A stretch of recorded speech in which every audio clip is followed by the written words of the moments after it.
So, let's talk about this big, stubborn lie that just won't go away when it comes to our new Cowboys defensive coordinator, Matt Eberflus. You've probably heard it from pundits, maybe even bought into it yourself. The idea that Eberflus just doesn't like to blitz. It's like folks decided to slap that label on him and never looked deeper. And honestly, I can't even blame you because I fell for it too at first. But here's the thing. We're Cowboys fans, right? We dig into the details, we call out the lazy narratives, and that's exactly what we're about to do right now. This myth has gotten louder ever since the Cowboys brought him in. People say, well, with Dan Quinn gone and Mike Zimmer out too, this defense is suddenly going to get soft up front, it's going to be static, conservative, all that nonsense. But does that really hold up? Not if you actually look at what Eberflus has done recently. The fact is, it's a lot more complicated than just throwing around blitz percentages from 4 years ago and acting like that's the whole truth. Now I get it. Blitzing is a big deal for us. We're used to a certain swagger on defense. When you have dogs like Micah Parsons out there, you don't want a guy calling plays who's scared to send pressure. That's why this narrative matters. It hits at the heart of how aggressive this team will look come game day. But here's the kicker. When you peel back the layers, you realize that Eberflus is not anti-blitz at all. He's just a whole lot smarter about how and when he does it. So stick around, because we're about to break down where this myth even came from, what the numbers really say, and why this Cowboys defense under Eberflus might be even more exciting than you think.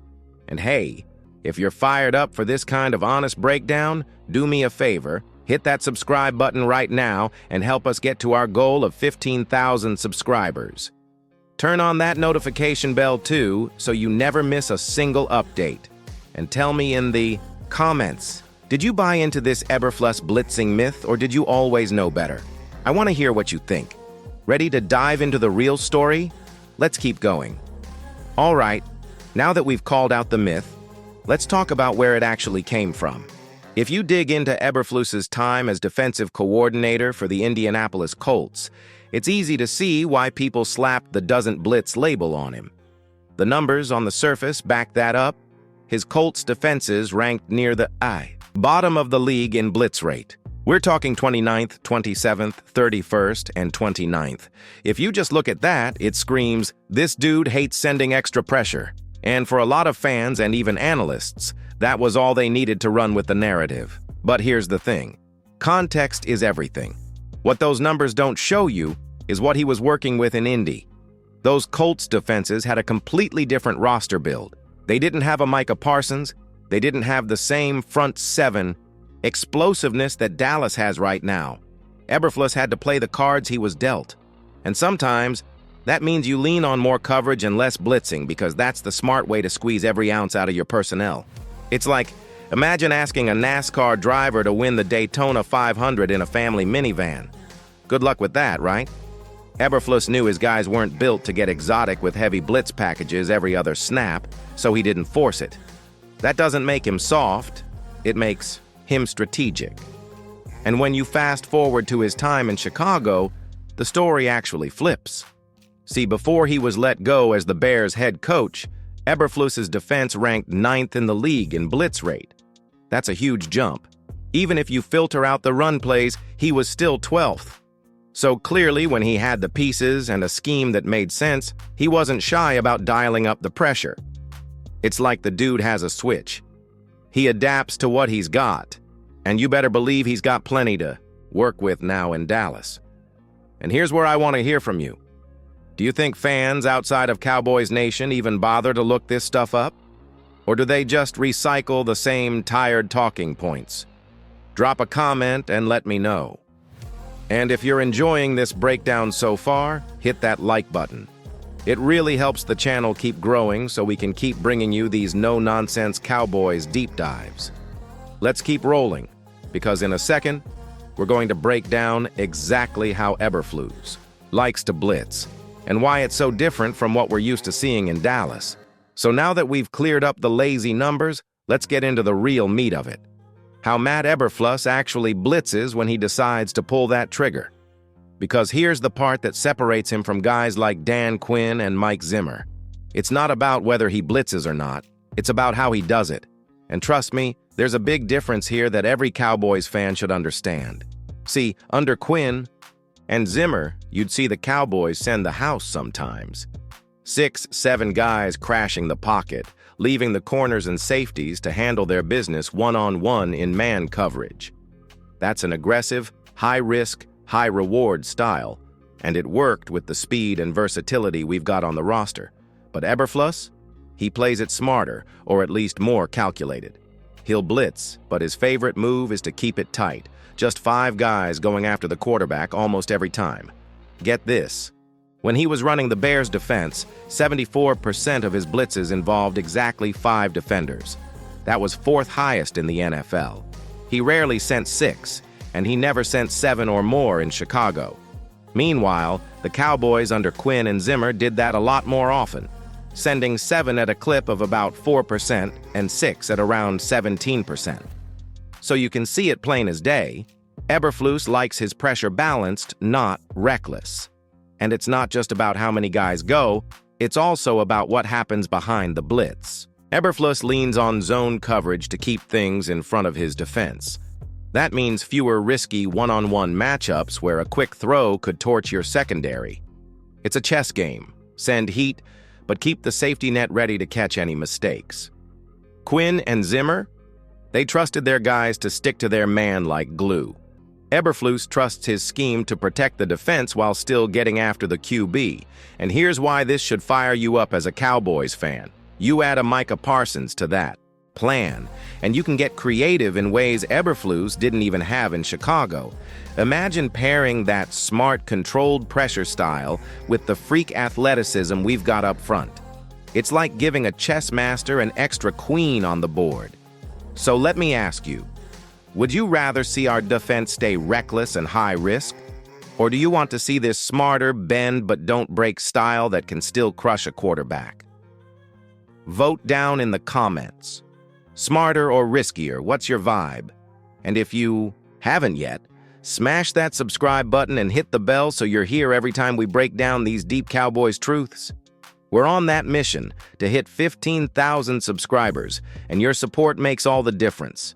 All right, up next, we'll get into what this means for Micah Parsons and why Eberflus's style could unlock him in a whole new way. So with all that in mind, let's talk about the real game changer here.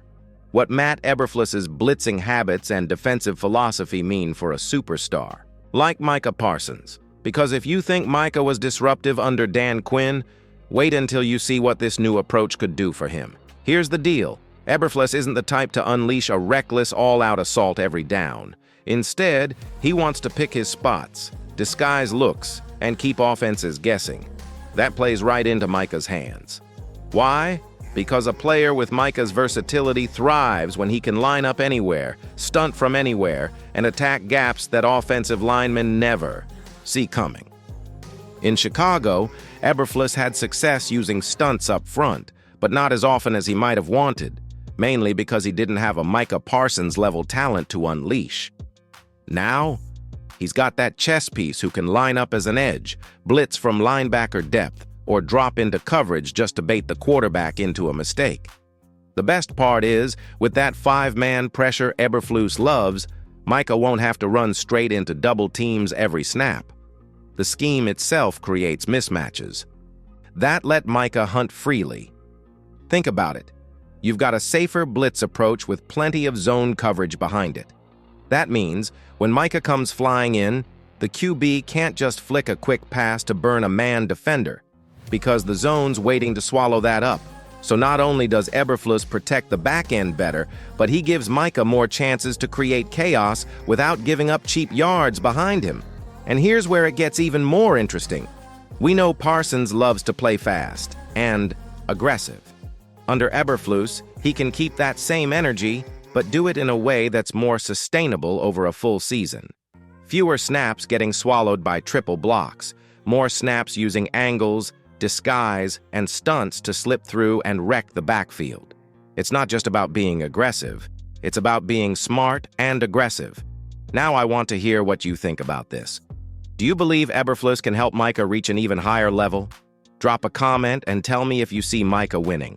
Defensive Player of the Year in this new system. And hey, if you're feeling this breakdown so far, hit that like button and help push this video out to more true Cowboys fans. Every like helps us grow this community and smash that goal of 15,000 subscribers. Stick with me, because up next we're going to wrap this all up and talk about why this so-called big lie about Eberflus could actually turn into one of the biggest advantages for our Cowboys defense this season. So here's the bottom line. That so-called big lie about Matt Eberflus being afraid to blitz. Now you know it's just that, a myth. And honestly, it might end up being one of the Cowboys' sneakiest advantages this year. Because while other teams get ready to face what they think is a passive, conservative defense, they're actually walking right into a scheme built on smart, timely aggression that keeps offenses guessing every single down. Look, it's true. Eberflus isn't Dan Quinn or Mike Zimmer. He doesn't send the house, just to show he can. He blitzes with a purpose, using 5-man pressures, creative stunts, and zone coverage behind it to maximize disruption while minimizing big mistakes. And that balance could be the secret sauce that takes this Dallas defense from good to truly elite. Think about the talent on this roster. Guys like Micah Parsons, DeMarcus Lawrence, Osa Odigizua, they're tailor-made for this style. Eberflus finally has the personnel to execute his plan at a higher level than what he had in Chicago or Indianapolis. He doesn't need to gamble with 7-man blitzes when he can trust his front to create havoc and still keep the coverage tight behind it. And here's the real kicker. When you add in the element of surprise, you're not just getting sacks or tackles for loss. You're forcing bad throws, creating turnovers, and giving Dak and the offense more chances to cash in. That's how you win big games come January. And for me, that's what makes this so exciting. The Cowboys might have found the perfect defensive balance at just the right time. So don't let anyone tell you Eberflus is soft or afraid to blitz. He just does it his way. A smarter, more calculated way that could fit this roster like a glove. Now, I'd love to know what you think about all of this. Are you buying the idea that this defensive approach can take us over the top? Drop your thoughts in the comments, and let's get a real Cowboys debate going down there. And before you head out, make sure you smash that like button if you haven't already. We're on a mission to hit 15,000 subscribers here at Cowboys News TV, and every single one of you makes that possible. So tap that subscribe button, turn on the notification bell, and stay locked in with us all season long. Trust me, this is going to be a wild ride, and you won't want to miss a second of it. Thanks for hanging out with me today, and I'll catch you in the next one. Go Cowboys!